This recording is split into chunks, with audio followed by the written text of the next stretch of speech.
राज्यातल्या महापालिका निवडणुकांच्या पार्श्वभूमीवर मुख्यमंत्री देवेंद्र फडणवीस यांच्या सेलिब्रिटींमार्फत मुलाखती सुरू आहेत। राज्यातील प्रमुख शहरांमध्ये सेलिब्रिटींमार्फत मुलाखती होत आहेत आणि यामागची भाजपची रणनीती नेमकी काय आहे याविषयी श्रीकांत भारतीय यांच्याशी बातचीत केली आमचे प्रतिनिधी सुशांत सावंत यांनी।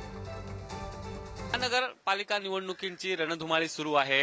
राजकीय नेत्यांच्या विविध मुलाखती देखील सुरू आहेत। मात्र देवेंद्र फडणवीस यांच्या सध्या मुलाखती घेत आहेत ते महाराष्ट्रातील काही प्रमुख कलाकार, मराठी कलाकार देवेंद्र फडणवीसांच्या मुलाखती घेत आहेत। नेमकी भाजपची स्ट्रॅटेजी काय आहे आणि या स्ट्रॅटेजी मागे नेमका चेहरा कोण आहे आणि हा चेहरा आपल्यासोबत आहे श्रीकांत भारतीय सर।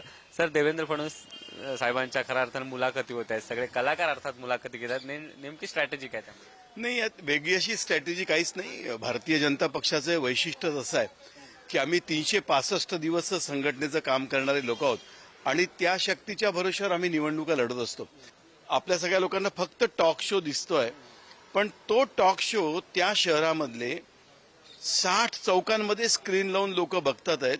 ही या कॅम्पेनची ब्युटी आहे। त्यामुळे ऍक्टिव्हिटी क्लास आहे पण कनेक्ट मास आहे, हे याचं वैशिष्ट्य आहे। आणि आम्ही नागपूरमध्ये जो कार्यक्रम आता काल केला त्यामध्ये स्पृहा जोशी आणि भरत गणेशपुरे होते, ते तर्री पोहावेत देवेंद्रजी आहे। आम्ही आता कोल्हापूरला करतोय, स्वप्नील आहे राजशेखर आणि क्रिश करतोय, त्यात मिसळ कट्टा आहे देवेंद्रजींचा। पुण्यामध्ये गिरजा ओक थेट पुणेकरांशी बोलणार अशा विषयात करणार आहे। संभाजीनगरला कार्यक्रम झाला, होय संभाजीनगरच।